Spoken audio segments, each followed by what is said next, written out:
जम्मू कश्मीर में असेंबली इंतखाबात के लिए सारी पार्टियों में हलचल है। वहीं पीडीपी और नेशनल कॉन्फ्रेंस की जानिब से ये तय नहीं हुआ है कि असेंबली इंतखाब में वो उतरेंगी या फिर नहीं। वहीं पीडीपी लीडर रऊफ भट्ट का कहना है कि उनके लिए इलेक्शन तरजीह नहीं है, उनके लिए जम्मू कश्मीर की शिनाख्त को बचाना जरूरी है। उन्होंने कहा कि जम्मू कश्मीर का मसला हल करने की जरूरत है। उन्होंने ये भी कहा कि अभी इंतखाब का वक्त नहीं है, जब इंतखाब आएगा तब देखा जाएगा। वो जो भी फैसला करेंगे वो लोगों के हक के लिए होगा।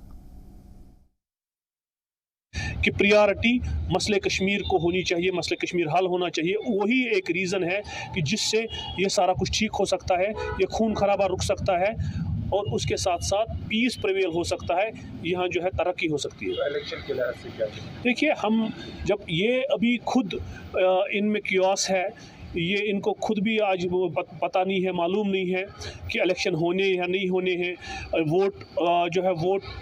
वोट का हक किन्होंने किन किन को दिया है, किन को नहीं दिया है, ये सारा कियास है और एक कबल वक्त है इस पे बात करना। मैं ये समझता हूँ कि जब वक्त पे जब इलेक्शन का जब ये अनाउंस करेंगे तो तब इसका जवाब ज़रूर हम देंगे और हमारा जो भी फैसला होगा वो जम्मू कश्मीर के लोगों के हित में होगा। डेमोक्रेटिक आजाद पार्टी के सीनियर लीडर अश्वनी हांडा ने बीजेपी पर तनकीद की है। उन्होंने G20 समिट को लेकर बीजेपी पर तनकीद की। उन्होंने कहा कि 2023 में होने वाले G20 समिट में अपना लोगो रखा है। बीजेपी ऐसे लोगो रखकर अपनी गंदी सियासत का सबूत दे रही है।